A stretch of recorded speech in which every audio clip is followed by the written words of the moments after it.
Hello and welcome back to the South Dakota Dynasty. Today we'll be going through a recap of the Season 4 offseason. If you want a more detailed information, I would definitely go check out the actual live stream. It was from last Saturday, little under 2 hours, where we get more in-depth information and a little more practice as well.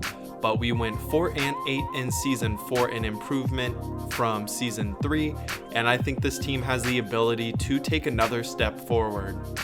The one thing that we will have to come to grips with is we have 18 different seniors who will be moving on, including a number of key players in Deontay Knox, J.R. Miller, Jalen Page, and players on the defensive side of the ball as well. But we'll waste no time and go ahead and get into the actual offseason portion and into some coaching changes. So another new head coach for Boise State, as it looks like they may be going with a little more option with Will Hall now as their OC.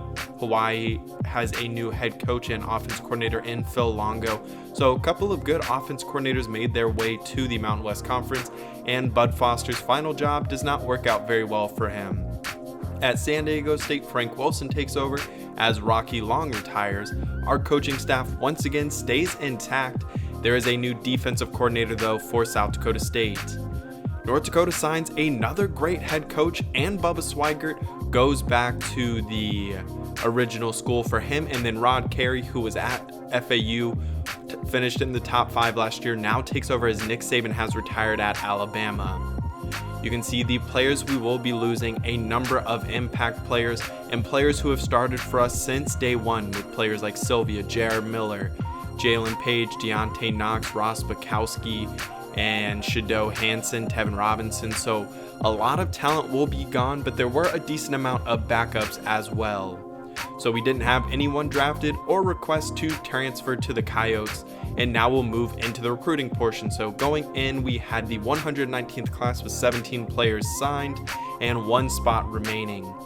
So a quick look at the players we currently have: Elijah Eason, Dexter Johnson, a good pass rusher, Omar Rogers, a good blocker, Isaiah Simon, another athletic quarterback, Chancellor Adams, not the super fast running back, but does have good acceleration, a speedy big receiver in Travion Hart, Jalen Paul, and Nolan Durant, who both will probably redshirt, but I think have the impact to start pretty early on in their careers. LaShawn Olsen, not super big, but very fast. And then Timothy Hart, a massive defensive end at 6'6", 280. Sammy Exum, an athletic linebacker. Jordan Hurt, a nice safety prospect. A couple of developmental linemen. And then Keyshawn Johnson, who's very talented. I was really glad we were able to get him. Not sure where his best fit is, though, moving forward. Then the best player by far we signed, and maybe signed in this series as a whole, DeAndre Law. Junior college sophomore, 5'10", 220, and basically can do absolutely anything that you would want him to do, and will be an immediate day one starter for us. And then Deshawn Calhoun, a big defensive end at 274. So we got into filling that final spot. We had players like Antoine Williams, Ryan Simmons, and then Ty King, along others on the board for us. Antoine Williams was a big receiver, not super athletic though. And then we have Ryan Simmons, who is a good pass rusher, but I felt like we have signed a number of pass rushers and he would be buried on the depth chart. Antoine Williams would be able to create a little more of a role for himself as a big-bodied wide receiver who can go up and get the football, and that is where our points would end up going. So we move forward to signing day now, and we get a look as a number of players on our board did not sign to actually play anywhere. Rakim Boyd, a pretty good junior college transfer quarterback, but Matthew Myers goes to North Dakota as a defensive tackle, and Alejandro Perez as an outside linebacker goes to North Texas, and we do secure the commitment from Antoine Williams. So we do end up with the 126th ranked class. A lot of that is due to the high number of 1-stars we signed, but I think there's a good bit of talent in there. Players like Jalen Paul, Nolan Durant, Isaiah Simon, Timothy Hart. A number of those 1-stars I think are better talents than the 1-star rating gets them. And then I think also Keyshawn Johnson, DeAndre Law, and Chancellor Adams might be a little better than a 2-star rating. As you can see, once again, we have the tight area of prospects, but we did expand a little bit. We went out to Virginia and South Carolina to sign a couple of prospects, Omar Rogers from Virginia and Antoine Williams from South Carolina. The number 1 player in the class, Charlie Ross, goes to Michigan. And then we have a couple of interesting choices here. Bentley Green from California heads to Starkville. The number 3 receiver goes to Kansas. Michigan picks up another top 10 commitment there. And then a talented athlete goes to South Carolina. So looks to be more widespread in these top prospects than we see in real life to some extent. Couple of position changes. We move the offensive line around a little bit, and then Sonny Hubbard moves to center. LaDorian McCray will be moved to outside linebacker. Keyshawn Johnson, there was a lot of thought I put into where he fits best, and I think currently we're going to put him at middle linebacker. I think he can develop there and be a do-it-all linebacker. Doesn't quite have the speed I would want out a safety. So with player progression, Bo Weaver and Cordell Hicks, along with Alec Hennies, are our 80 overall players. Bo Weaver at an 86 overall now, a +6 for Cordell Hicks. Jalen Tate also gets a +6, gets more athletic, more agile, better at breaking tackles, and also gets a little stronger of an arm and more accurate, which will be great to see for him as he struggled at times with his accuracy last year. A +7 though for Rakim Boyd is massive. He gets faster, more quick, and then same for all the other running backs. We now have a running back with 90 speed and Christian Smith-Brown, who I think could see some action this year as he does add a nice speed element to go along with Rakim Boyd. But Knight gets more elusive along with Rakim Boyd, and then surprising to me, Rakim Boyd actually has a better spin and juke move than Tay Knight. But Knight has excellent receiving abilities, and I think we'll get him more involved in our offense in a variety of ways this year. Chris Smith gets a nice boost. I think he's another guy underrated, could be a dark horse candidate to make an impact on our offense. He's a decent blocker and has the ability to catch the ball and run the ball to some extent. A nice +6 for Phoenix McDonald as he gets faster. A lot of the receivers towards the bottom also get faster, as we have a couple receivers in the 90s to go along with Phoenix McDonald now. But the drop off after Patton and McDonald is pretty steep. We have senior Nathan Ellenbecker and then some younger receivers that we've recruited in previous years. No one's really super great after the catch, but best hands by far go to Jacoby Patton, and then McDonald and Ellenbecker have decent catching, but outside of that, there are major concerns about the ability of the other receivers on the roster to consistently get separation and make a catch. Ellenbecker has the highest route running on the team as well, with 80 for a receiver. And then we go to tight ends. So both tight ends get a +6, which is great to see. Daniel Woods may be the future at tight end, but we know who the starter and star potentially of our offense could be in Cordell Hicks, as his catching gets even better and he gets more athletic. Bo Weaver gets a +5, and all of our offensive linemen at left tackle get a nice boost to their athleticism. And we can see their blocking ratings as well. Bo Weaver by far the best pretty much in every one of these categories. He is second in pass blocking, tied for first in run blocking, and is an absolute stud protecting the blind side for Jalen Tate. Jamie Landry, he is our best pass blocker at 89 overall, not super great as a run blocker. Clinton Ginter, not a super athlete, but is very balanced in his blocking. A +7 for Sonny Hubbard is nice to see. Will be a little bit of a competition between him and Ben James to see who starts opening day. I do like the athleticism of Ben James a little bit better, and he's a little more balanced as a blocker, whereas Sonny Hubbard has the clear advantage as a run blocker. Joseph Pitlick was okay last year starting as a true freshman, and he gets a +4 and then a +5 for Noah Butler. Along the defensive side of the ball, gets some nice boosts for Shedrick Simpson and Xavier Thomas. Jerron Covington gets a +5, a +6 for Justice O'Connor, who may see a slightly increased role as he gets stronger and more athletic. He does have some nice athleticism for an interior lineman. A +5 for Jackson Harvey, who will be in his final season, as he has great coverage now, ability to rush the passer, and has always been able to do pretty much everything, but just continues to get better at it. Deion Perkins is one of our more athletic linebackers, and then Rayshawn Brailsford gets a +5, along with a +5 for LaDorian McCray, who was moved to outside linebacker and will be the starter there, with DeAndre Law coming in as the new starter at middle linebacker. At corner, I trust our top two options in Juwan Hooper and Deion Kendrick, but outside of that, there are question marks with Terrence Mitchell and Latrell Hill. Hopefully both of them can take a step forward this year and now in their sophomore season. They all have good hands, so hopefully we can finally force some turnovers, and all of our defensive backs have very good man coverage as well. A +5 for Quinta Steverson, and then a +4 for Eric Sikowski, who he gets faster.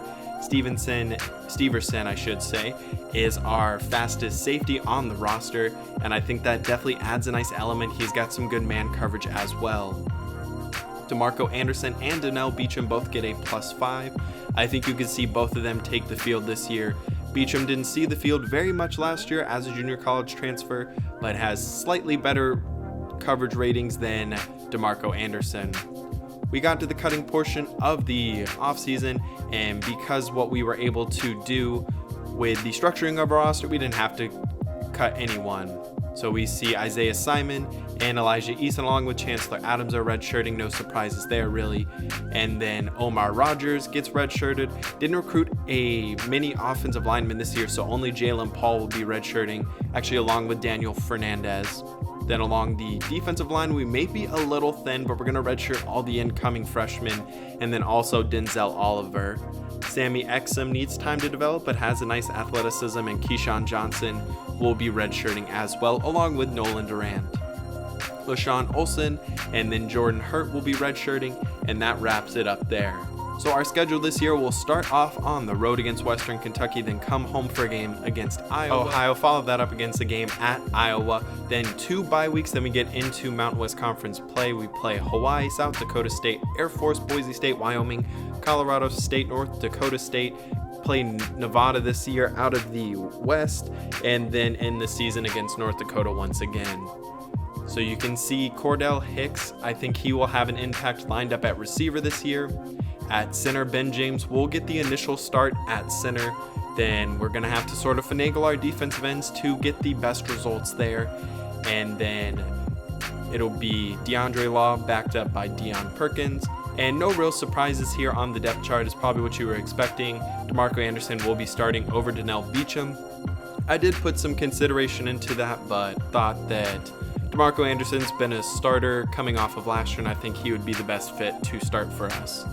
But now to break up the future of the Coyotes here, we'll go with a quick breakdown of the roster and what I expect from this team in this season. So we return our starter at quarterback in Jalen Tatum, hoping for a step forward from him. We lose Jalen Page, who was our starting running back for 4 years, but I think I'm pretty confident in Rakim Boyd and Dontavius Knight to be able to step in and fill that hole. At receiver, that's one of the biggest areas I have question marks. I think Jacoby Patton is a nice possession receiver. Phoenix McDonald has the potential to be a big play threat, but outside of that, I think at times you could see Tay Knight in the slot along with Cordell Hicks in different formations. And I expect Knight to really split his time between receiver and between running back. Think you could see Rakim Boyd end up with a good bit more carries than Tay Knight, but we'll definitely try and keep those number of touches pretty even, whether it be through the air, but here we see Phoenix McDonald's speed come into play. At tight end, Cordell Hicks, of course, will be there, and then I expect the new fullback, Christopher Smith, he redshirted last year, to be the second tight end and get involved on the offense. Along the offensive line, we only lose one starter in Jack Sternberg, and I think that Ben James or Sonny Hubbard have the potential to step in and be able to fill that hole at least pretty decently. Throughout this practice, though, we did see Jalen Tate a lot of the time struggle with his accuracy. He could not really hit some of the easiest throws out there and was struggling with that. So that's definitely something to keep an eye on. We saw him complete 63% of his passes last year, but if that number drops off dramatically, like it did at times last year, we definitely will rely on our running game, similar to how we did last year and maybe to a higher extent. Along the defensive side of the ball, the defensive line is a question as we lose Shado Hansen and Tevin Robinson, who started the last 2 years for us, and they'll be replaced by Shedrick Simpson and Xavier Thomas. I think they have talent. They had talents as recruit, and they have developed. I think they both have their strengths, and we should be able to see them be successful, but just with them being inexperienced, we don't really know what to expect. Deron Covington made an instant impact as a true freshman, and I do expect that to continue with his athleticism and ability to rush the passer and stop the run. One of the biggest holes on this roster left is the loss of Sylvia Widenar. He's gone, and we'll have to find a way to fill his hole in the roster and on this team.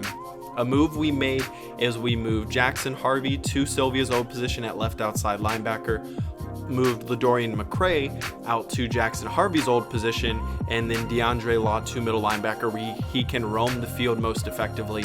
And I think Law should be able to do pretty much everything for us. He can cover, he can rush the passer and stop the run, and I think he's going to have an absolute instant impact and potentially could be all Mountain West Conference for us this year. Then in the secondary, we returned everyone who started the final few games of the season, as Jawan Hooper, Deion Kendrick, Terrence Mitchell all will be back at cornerback. Eric Sikowski is back for his third straight season as a starter, and then DeMarco Anderson will also be back as he started the last few games once Ross Bukowski went down, and I think he will continue to get better with some decent athleticism and ability to play in the box and stop the run.